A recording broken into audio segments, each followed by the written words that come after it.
we're doing the Facebook Live right now. It has happened.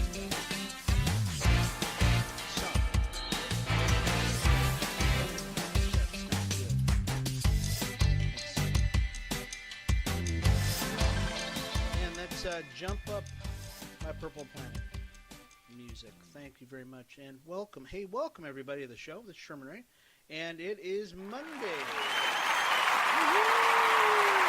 And it's a Monday after the inauguration of our 45th president, Captain Donald J. Trump. And like I said, I'm trying to. Here it is. I think that'll work a little better. We're trying to do something with the camera angle here because the camera angle is a little funky there. For those folks who are on Facebook Live, we do simulcast the show, which is on Facebook Live and also on Spreaker.com. Some of you are looking in the background there. We've got the Sean Hannity show is on in the background there, so some of you are actually being able to watch that. I want to play a cut for you, folks, because this is going to be what the show is going to be about all day long today. Listen to cut one. For wage equality. Scarlett Johansson, why were the female actors paid less than half of what the male actors earned last year? See, even when we do go into higher paying jobs, our wages are still cut with blades sharpened by testosterone. Why is... Oh, and that's right. And that's what the whole show is going to be about. That's right. We've got Ashley Judd complaining about the Hollywood elites. Even her making all this money is only paid a fraction of what the male actors of what male actors get. As a matter of fact, they even get and the reason why is because she acts really terribly. No, that's not the reason why. Ashley Judd is actually a fairly good actress, but there are definitely reasons why. No, that's actually not the reason why the show is today. Literally, the show today is really about the women's the Women's March on Washington 2017, and this was a massive demonstration, folks. This was not your typical left wing, wine fest. These were millions of people. Upwards of 1 million people around the globe protesting Donald Trump, and this is what we're going to talk about a little bit today. Is that the inauguration of Donald Trump happened on the 20th, and the following day, a massive rally was formed, and the massive rally. The Women's March on Washington was something to bring attention from what these women said, to bring attention to women's plight, what's going on in the women's world, and they had and some of this stuff I can't even discuss it because it was really just that disgusting. Where these women's groups were basically going around with pink vulvas. I think one of the posters said "Viva la vulva," and and that's where you kind of get the figure out where this is going to go to. It got worse and worse and worse. As a matter of fact, I'm going to let you listen just a little bit more to Ashley Judd. This was a 6-minute speech that she had at the and it was called "Nasty Women." The speech was actually written by a woman by the name of Nina Donovan, and Nina Donovan wrote a poem called "I'm a Nasty Woman." I'd like to find out who Nina Donovan is, but this was Ashley Judd did her take on what Nina, what is her name again? Nina Donovan. Nina Donovan's poem. Ashley Judd did a Hillary Clinton. She literally did a Hillary Clinton and evoked the spirit of Nina Donovan in Negro dialect to bring the power and the ferocity out in this poem. So let's listen to a little bit more. Remember, Ashley Judd was just saying something about the inequality in Hollywood, and of which she's just loving it. She lives there. I mean, there's always these women's marches on Hollywood all the time. Yeah, there's all these marches on Hollywood. I know you've seen them. I've seen them all too. But that's something different. So let's listen a little bit more to Ashley Judd talk about the nasty woman. Last year, see, even when we do go into higher paying jobs, our wages are still cut with blades sharpened by testosterone. Why is the work of a black woman and a Hispanic woman worth only 63 and 54 cents of a white man's privileged daughter? This is not a feminist myth. Oh, wait a minute. Now, did she just say that black women and Latino women are making less than she is? I think that's what she said. I'm not, here, back that up for just a second. So I think Ashley Judd just said, why is it that a black woman and a Latino woman are making less than a white privileged man's daughter? Hispanic woman worth only 63 and 54 cents of a white man's privileged daughter. This is not a feminist myth. This. Yeah, that's exactly what she just said. I think that's exactly what she just said. She basically said, hey, guess what? I'm making more than black women, and I'm making more than Latino women. But this is the first time she's ever come out in public and said, hey, guess what, folks? I'm making more than you are. I'm making more than you are, and sorry, that's just the way it is, which is very strange. So the Women's March, so I want you to listen a little bit more. We're going to take a break after that, but I want you to listen a little bit more. And, well, as a matter of fact, let's do this. Let's take a break first, and then we're going to come back, and we're going to listen to a little bit more of Ashley Judd. Yeah, it's Ashley Judd. The Women's March. She's a nasty woman. On the Sherman Ray Show. We'll be back in just a minute.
Thonk City, folks.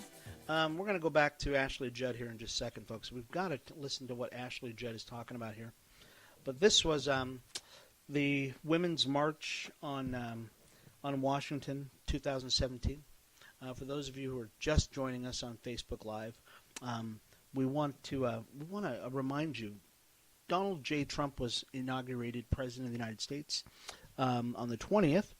And then the subsequent day, the day afterwards, you had a massive, massive rally globally by a bunch of women who basically said, hey, we are upset at the world. We're upset at everything else that's going on in the world.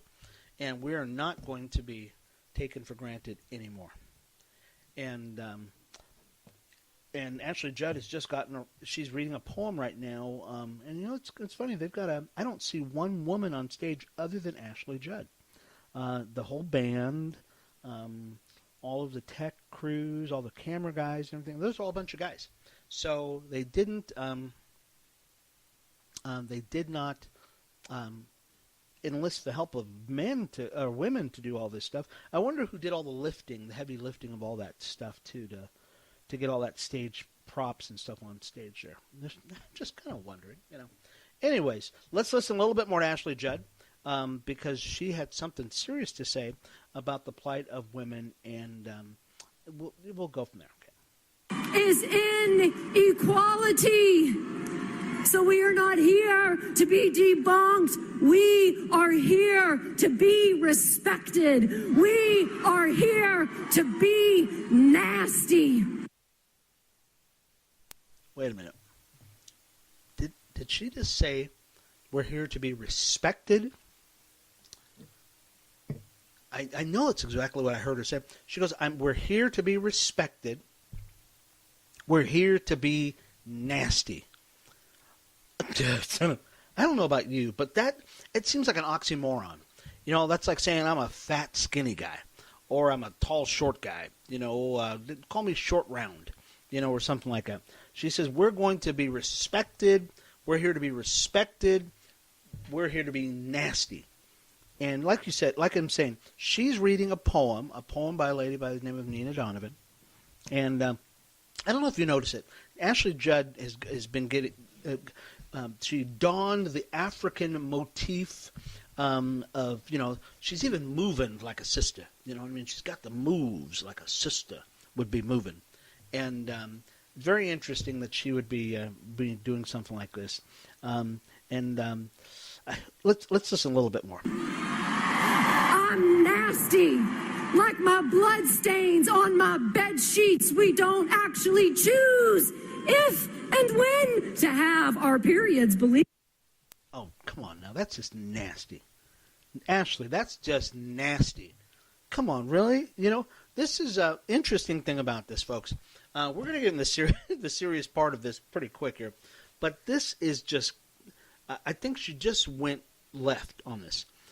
She was talking earlier. Now, this, like I said, this is a 6-minute. I just took, just an excerpt out of her thing here, but out of her speech here. But you get where this thing is going to here. She says, "Oh, we're nasty and got blood stains on her sheets," and talking about her, the womanly fluids and stuff like that. But this is just getting ridiculous. But I have to listen to more.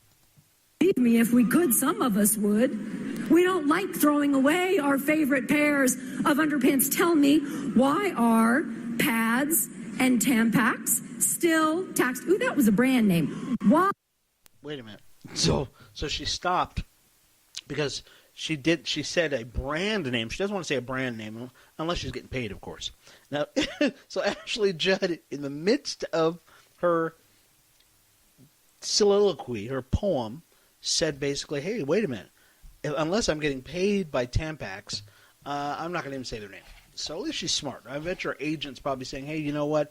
You're going to make a lot of headway if you do this event here, but don't say anything, any brand names. Don't say any brand names unless they're getting paid. If you're getting paid, then we're going to say something. But other than that, just don't say anything. Why are tampons and pads still taxed when Viagra and Rogaine are not?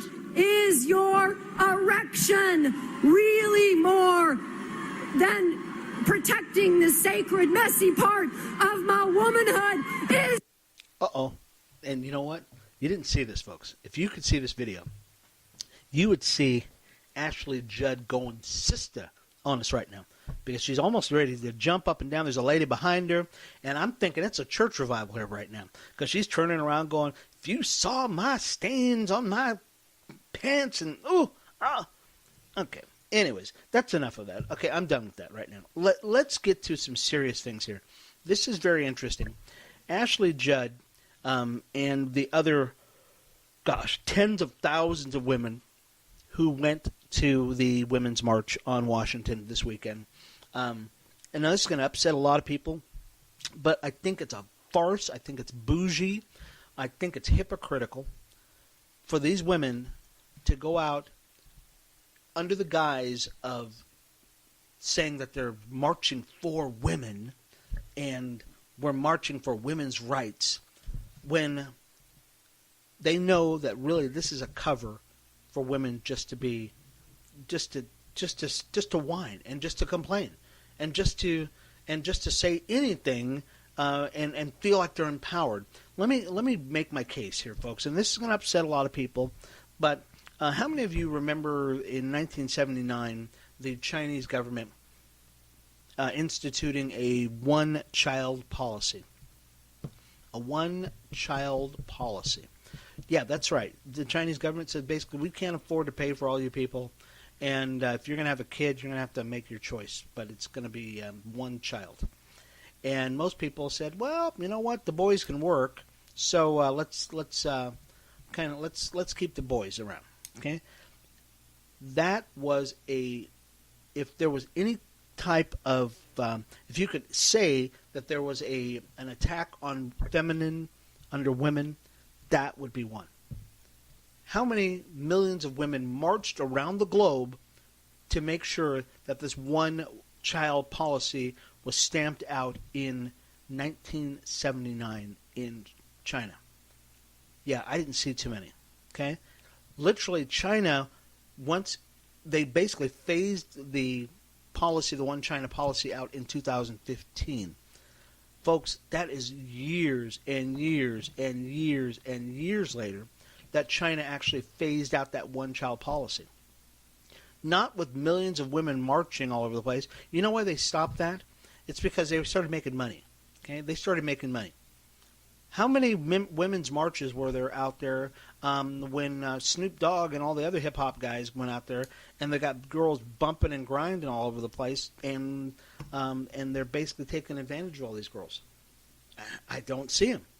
Snoop Dogg came on TV a couple of days ago and basically dared anybody who said that they liked Donald Trump that he's going to put him out on blast and he's going to do all kinds of stuff.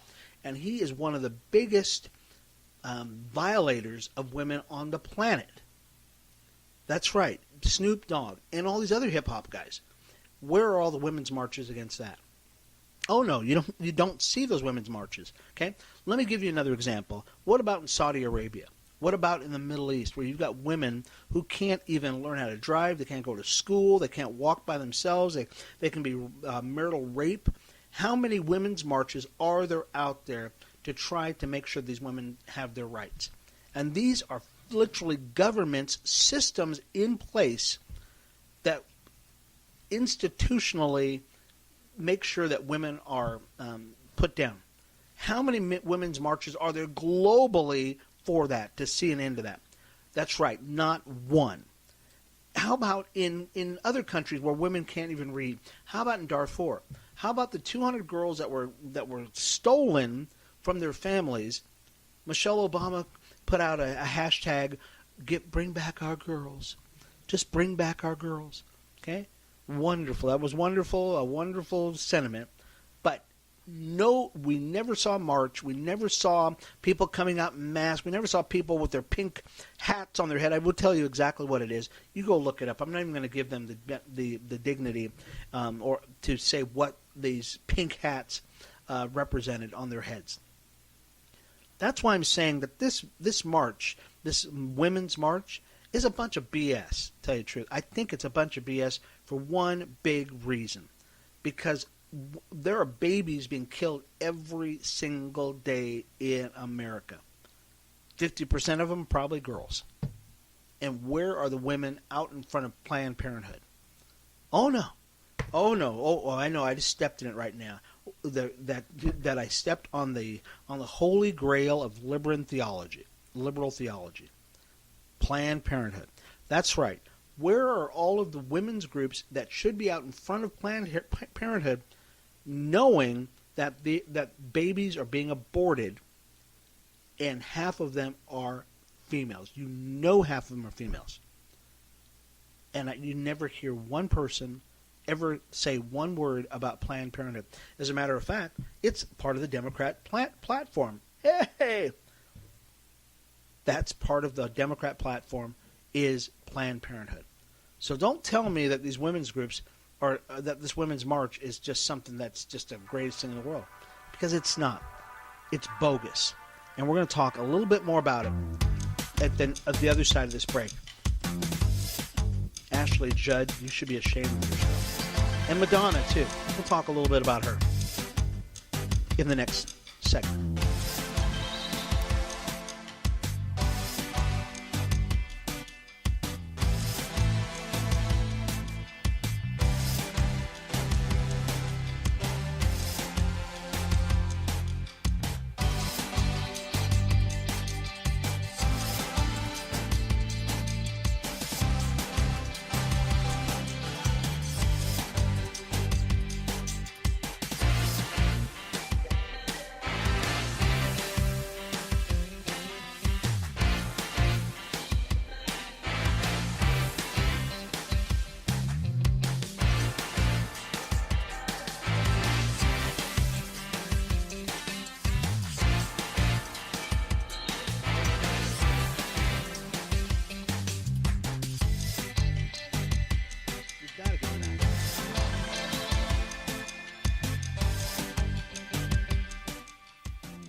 Hey, folks, we've got to get back to the show. This is Sherman Ray. And, folks, if you'd like to get a hold of us here at the Sherman Ray Show, just send us an email. Just send us an email to nvgopblackcaucus@gmail.com. That's nvgopblackcaucus@gmail.com.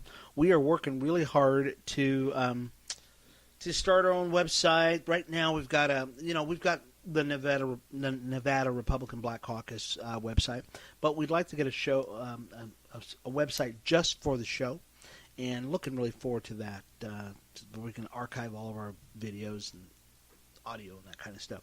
Hey, I want to tell you a little bit about somebody I met just recently. Her name is Anna, and Anna is. It's funny. I spoke to a bunch of people on Facebook and said, hey, guys, I really feel like this whole thing with the Women's March on Washington and everything else and the 100 days of distraction and disruption called on by Michael Moore and George Soros and all those guys, that there really need to be countermeasures for that. There need to be a response to that. Not a reaction, but a response to it. And so I told a bunch of my Facebook friends, I said, hey, you know what we ought to do? We ought to have 100 days of prayer to combat this, this offensive by the folks on the left. And great response from it. I really appreciate everybody who responded to that. So we're doing 100 days of prayer. It started on the 20th, and actually started on the 21st. It'll go through May 1st. So you can go, just pray. If you'd like, you can follow me on Facebook, and I'll be posting stuff on there about the prayer focus and stuff like that. But really, we're asking you, excuse me, oh wow, we're asking you to pray for our leaders, wisdom, safety, that kind of stuff, unity in the country, that kind of stuff. Pray against the lying media, which has just been, oh gosh, these guys have been horrible. But I met that night that I called for, all these people to pray for the country. I met a young girl, two girls actually. One's name is Anna. The other one's name is Megan. And Anna and Megan are part of a team, and they are running for a pro-life cause and to bring attention to the whole pro-life movement, which is just it was so prophetic that these girls would be out on the road, happen to break down in Utah, or do they break down in Las Vegas? Either way, I met them at my business. I own a small restaurant here in Las Vegas, and they happen to be there. And the girl is running across America. Yeah, that's right, running across America. She started a couple of years ago training for it, and she started in Kansas, I believe she was in, and she's running west to the ocean, and then coming back across America, all the way to Washington D.C. And it's funny that Anna is running for life, and the women who are in the Women's March on Washington are fighting for their right to kill life. And I don't know how other to say it. I mean, they're fighting for their right to be to have control over their body, and nobody's arguing whether somebody should have control over their body or not. But when you have a beating life inside of you, that no longer is you. That's somebody else inside of you. Somebody else has a different DNA than you. Somebody else who has different blood, type than you. Different color eyes, different hair. It's a whole different person. Different fingernails, different fingerprints, all that stuff. That person inside of them is a different person. And yet these women say, oh, but it's my body. It's my body, and I should be able to do with it as I want. So the pro-life cause has somebody running across America, and her name is Anna. And I'm going to give you her email and her website, and you can follow her on Twitter. She's at Project IT Life, or excuse me, it's IF Light. Okay, Project IF Life.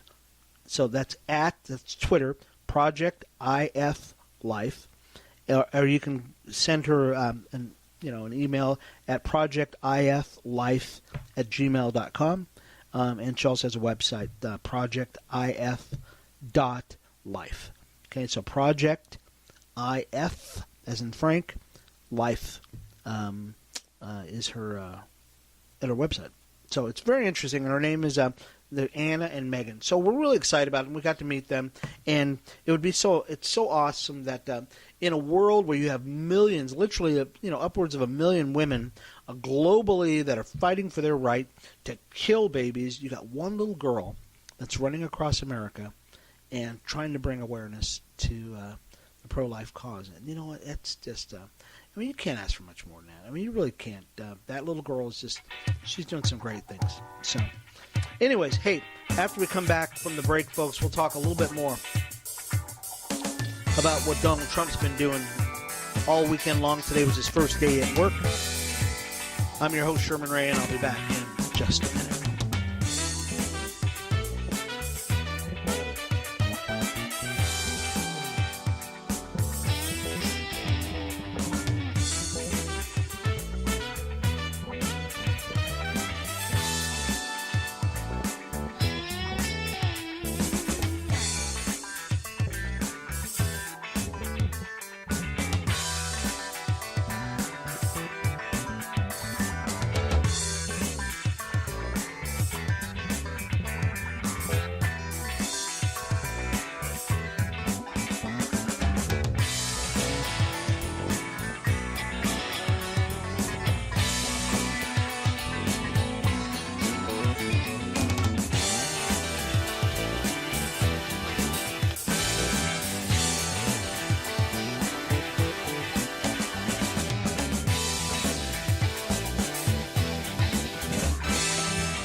And we are back. Looks like we're still having some trouble with Facebook Live, but it is what it is. As long as you and I are together, we're good. Hey, this story from the New York Times: Trump abandons TPP, the Trans-Pacific Partnership, Obama's signature trade deal. This is a story by Peter Baker, and President Trump. But it sounds good, doesn't it? President Trump. I kind of like President Trump. Introducing President Donald J. Trump. Well, so President Trump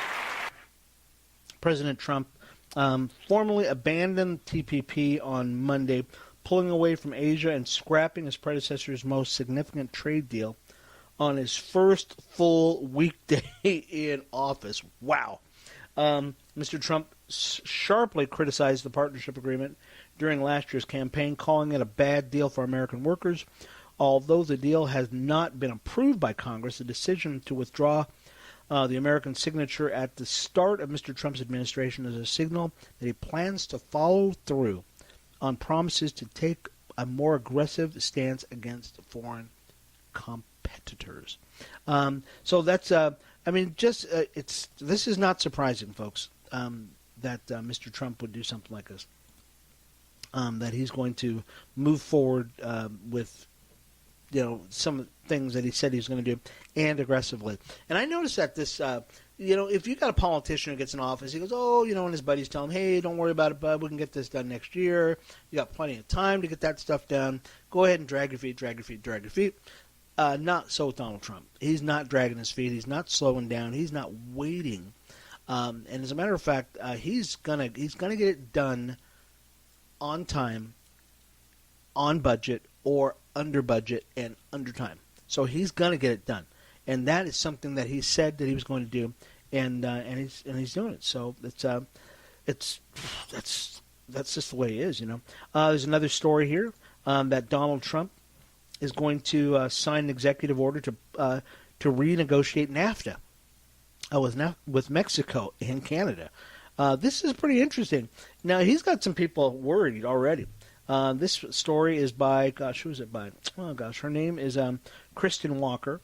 And who did she write for? I don't remember. So President Donald Trump is expected to sign an executive order as early as Monday, stating his intention to renegotiate the free trade agreement between the United States, Canada, and Mexico. Eliminating the North American Free Trade Agreement, or NAFTA, which was crafted by former President Bill Clinton and enacted in 1994, was a frequent Trump campaign promise. The deal was intended to eliminate most trade tariffs between the three nations, increase investment, and tighten protection and enforcement of intellectual property. The interesting thing about NAFTA was it didn't do much of that at all. Guess what happened? What happened is Mexico was able to get a whole lot of good stuff out of this. And it's amazing how we as America are so arrogant that we thought, it's no big deal if some other country gets rich. We're pretty rich people. Well, that's fine for 1 year. It's not even as bad for 2 years. But when it becomes a generational thing, all of a sudden you get broke. And Mexico has gotten very rich off of NAFTA. And everybody else seems to be benefiting by these trade agreements except for American workers. And a lot of our businesses are going overseas or going across the border because guess what? Those tariffs aren't there. You can hire somebody in Mexico a lot cheaper than you can here in America and then sell those goods back to America without those trades or without those tariffs in place. And that's so Trump says basically that's it. We're done with that one right there too. So very interesting that Mr. Trump is already moving on that already too. There was another story too. I know we're getting through a lot of stuff here, but a lot of things happened this weekend, folks, and it by no means is it going to stop. It's going to get even more and more vigorous. Another thing happened. This is another story by the Washington Post. Trump's federal hiring freeze draws immediate fire from the unions. That's right. President Trump issued an executive order Monday freezing federal hiring. The hiring freezes include national security employees. Okay, a hiring freeze was included in the Trump presidential campaign's contract with America, the contract with American Voter.